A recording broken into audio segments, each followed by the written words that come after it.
Hey, what's up? What's up? Welcome back, family, to another video on the MIG Wealth Academy. So this is gonna be a little final video on a little 3 video segment for just the basics of day trading.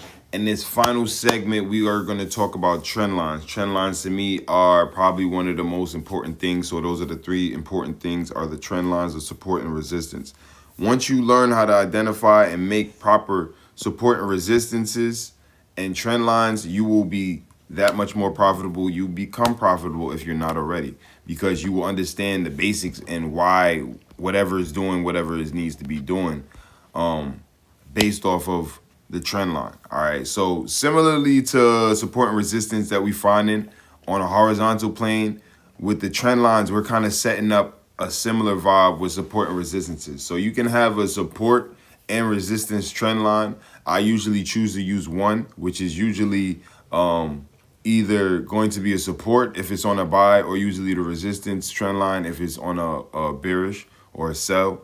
So right here, we're gonna show y'all. So I'm gonna show y'all basically everything that I look to do. So the first thing I like to do is go on our daily time frame and identify the trend. The way I help me identify the trend is I go and I make me a trend line. So we're gonna go to the top and we're gonna come. I like to grab a ray. So those are workouts. So I want to get like 3 or 4 touches, right? Really like 4 touches, right? 4 touches is what we want to go for. See, I got my iPad dying on me and such, but we're gonna get this video done. We're gonna get this video out the way. So I say right about here, right? 1, 2, 3, 4. And those would be like some fake outs. So that was like a fake out right there. So this is like a fake out. So this would be my trend line, right? Let's go to daily. Okay, boom. Let's also make a support and resistance. Since we already did support and resistance, y'all know what that is. We're gonna do a support and we're gonna do a resistance. We want to start looking at it how we supposed to look at it. And then we're gonna come here and we're looking at the same commodity, NQ. Whoa, what's that? We're looking at the same commodity, NQ. So everything should be pretty much the same. I'm gonna make that boom, bang, bang.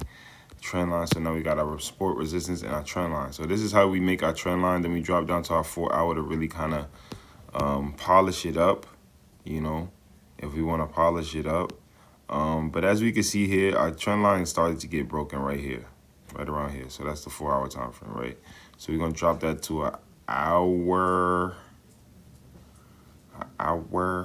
yeah, about an hour, right? So for me, honestly, I'm gonna move this trend line up. I like to have my trend lines kind of touch and everything. So, but regardless of that, we're gonna have it go like right around there, right? That's pretty accurate because we wanted to touch that first one. So right around there. So right around there would be accurate for me. We're on the time frame, hour time frame, and we had a fake out here. So that's how I draw it on a larger or broader time frame, right? On the daily time frame, boom, right? So cool. Once I drop down to like the hour, depending on what type of trader you are, you might need another trend line or want another trend line. So from this hour standpoint, I would just come right here and spank the top of this, right, to kind of give me a good synopsis. Like I said, I want to touch in most of the stuff. So this would be a good trend line right here. And reason being because, like I said, you have 3 to 4 touches. You always want 3 to 4 touches along your trend line. So that would be a resistance trend line. And then if I put one under it, like here, right, that would be like right here. That would be like a support. So it'd be like right here. You know, if you was to do a support, if you were supposed to do 2 trend lines, you did one up top for resistance and the bottom on support. Me, I don't usually tend to do 2. You can do them. Sometimes I do, but a lot of times I just rely on that one trend line, and that's cool. Because like right here, this is how we use our trend line. We have 4 touches, and then on the hour time frame, we had a break.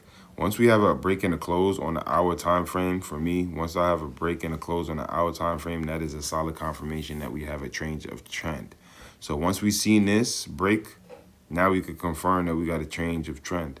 Next thing we want to see it break is this officially to really determine that there's a change of trend right here. But yeah, this is how you draw trend lines up. If this helped you, make sure you like, subscribe, leave a comment for anything else that y'all want to tap into.